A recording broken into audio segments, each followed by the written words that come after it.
রাজ্যে বেহাল উচ্চশিক্ষা মনোন্নয়নের কোনো পরিকল্পনা না করে সরকারি শিক্ষা ব্যবস্থার বেসরকারীকরণকে ত্বরান্বিত করতে রাজ্য সরকারের 3টি বেসরকারি বিশ্ববিদ্যালয় চালুর সিদ্ধান্তের প্রতিবাদ জানালো ছাত্র সংগঠন ডিএসও।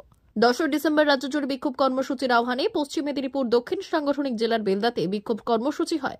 সংগঠনটি জানাচ্ছে, মঙ্গলবার রাজ্য বিধানসভায় 3টি বেসরকারি বিশ্ববিদ্যালয় বিল উত্থাপনের প্রতিবাদে তাদের এই বিক্ষোভ কর্মসূচি। মিছিলের পর পথসভা হয়েছে বেলদাতে।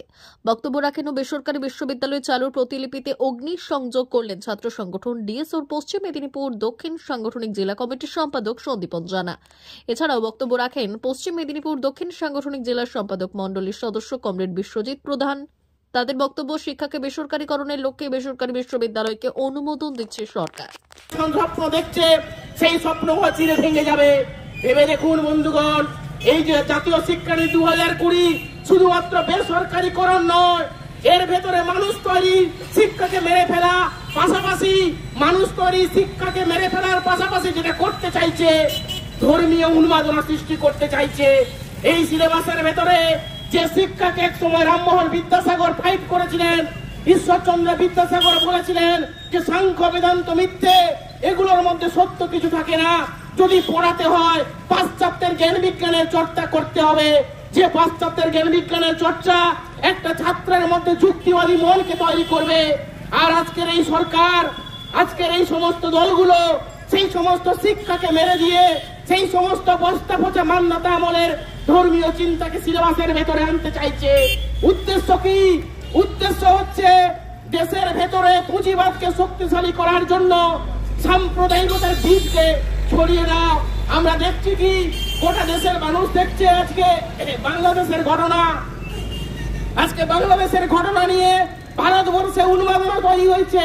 কিসের উন্মাদনা? ধর্মীয় উন্মাদনা। কে হিন্দু, কে মুসলিম, কে খ্রিস্টান, আমরা মনে করি এটা বড় কথা নয়। বড় কথা হচ্ছে সে মানুষ কিনা।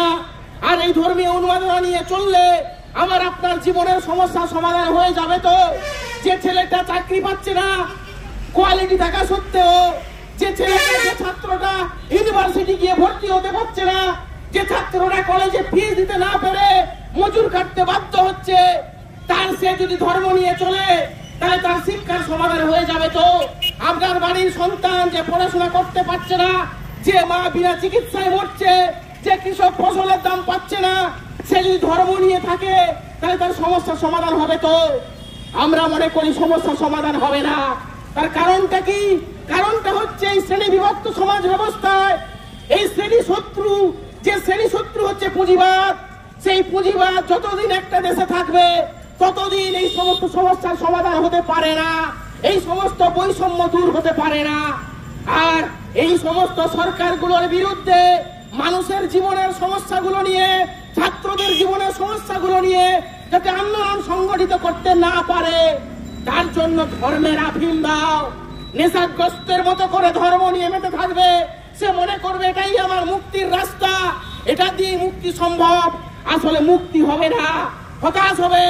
একটা সময় সে অমানুষে পরিণত হয়ে যাবে। এই সরকারগুলো এটা চায়। কারণ চায় এই কারণে, কারণ পুঁজিবাদের পেছনে আছে। সোনার অলংকার মানে আভিজাত্যের অহংকার, চির বিশ্বস্ত, চির নতুন। বেলদার নবতম Tanushree hallmark jewellery house, Belda main road, Punjab ব্যাংকের বিপরীতে, যা আপনাদের সেবায় নিয়োজিত। আপনি এখানে পাবেন 100% সোনা, রূপো ও ডায়মন্ড জুয়েলারির আধুনিক নিত্য নতুন ডিজাইনের সমস্ত গহনা। সব পছন্দের সেরা কালেকশনের গহনা পাওয়া যায়। Tanushree hallmark jewellery house, Belda main road, Punjab ব্যাংকের বিপরীতে। যোগাযোগ 9999339860 অথবা 9999349860। বিশেষ দ্রষ্টব্য, আমাদের এখানে গহনার মজুরিতে 10% ছাড় দেওয়া হয় এবং পুরনো হলমার্ক সোনার পরিবর্তে নতুন গহনা কেনার সময় কোনো খাত বাদ দেওয়া হয় না। Tanushree hallmark jewellery house, Belda main road, Punjab ব্যাংকের বিপরীতে।